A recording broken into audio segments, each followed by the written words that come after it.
So what are we doing here, hon? We are celebrating no-dig gardening.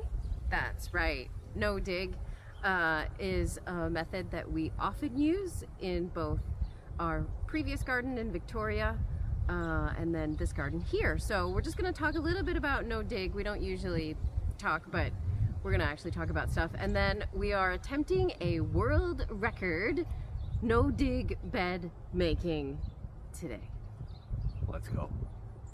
When we first started our garden in Victoria, we had a bunch of raised beds, but we did a lot of research about the best way to plant, and we watched the experts like everyone does, Charles Dowding, Terry King, maybe you've seen some of Richard Perkins' old stuff about no-dig.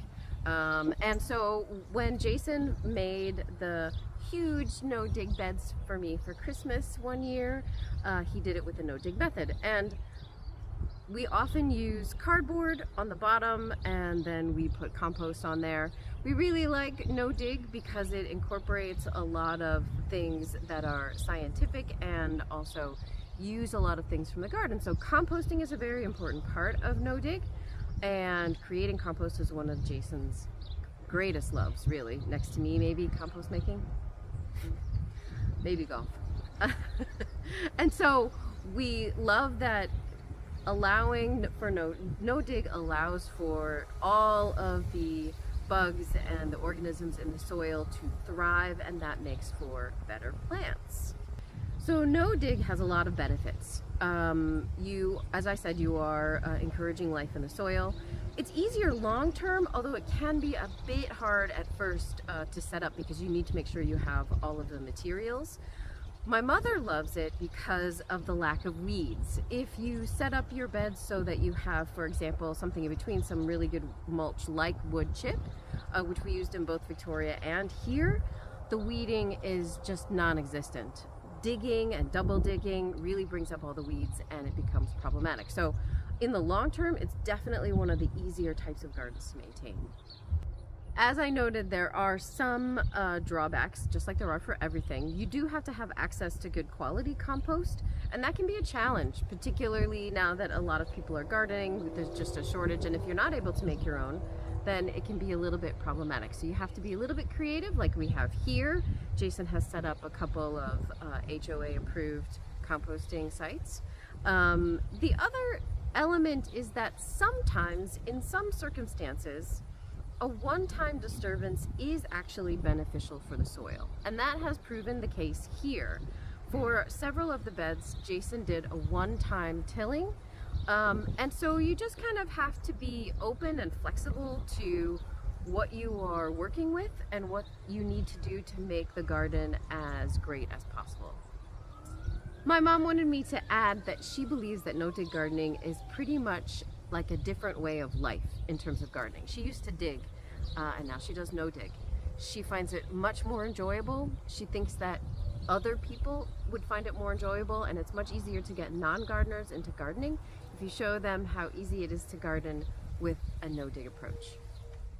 Ready. All right, so today we kind of pushed the limit as to what you could use for no-dig down in our context down here in Springfield, Illinois. So we've always used cardboard like we did in Victoria, but here we decided not to use cardboard this time and just use a base layer of wood chips, kind of like just a semi-hugelkultur method, you could call it.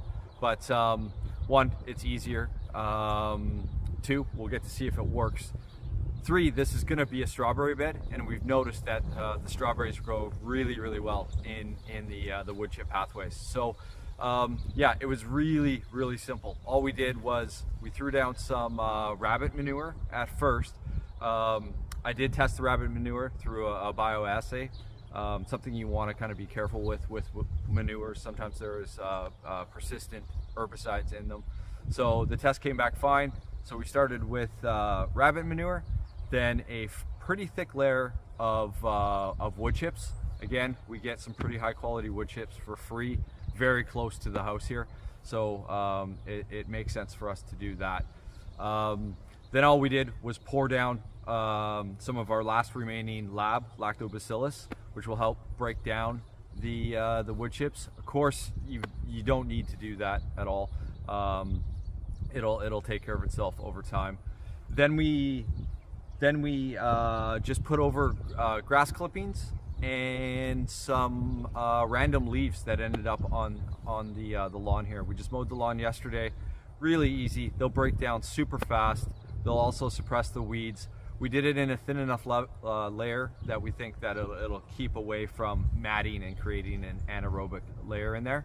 And then we put our last of our worm casting tea down to try to kickstart that biology. So yeah.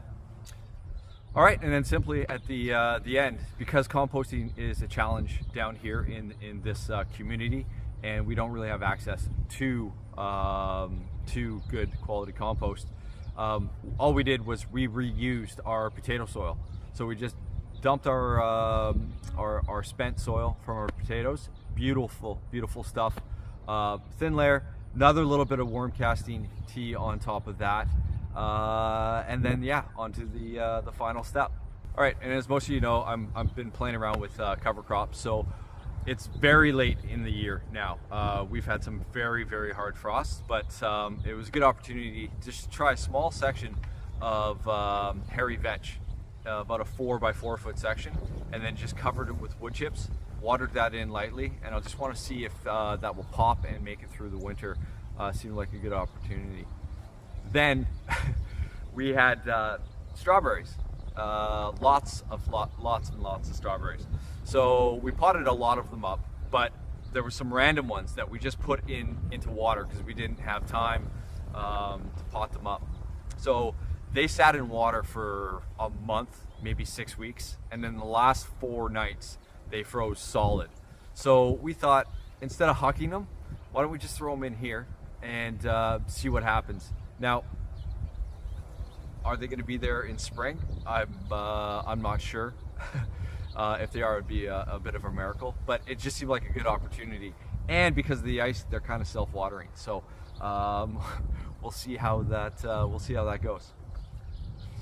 All right, and then just to finish up, we just threw some wood chips on, gave it another nice light watering, just try to protect that soil, compost, whatever you want to call it, over winter.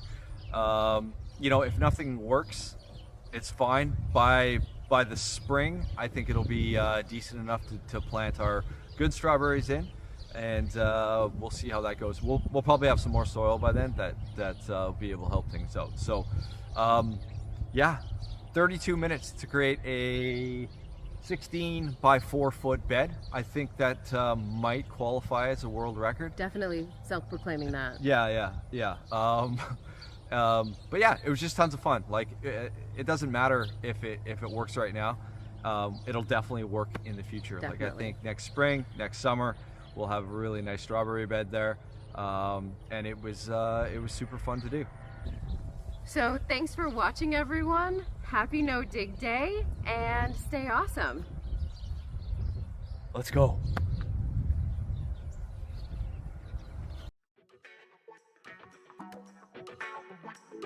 Yeah.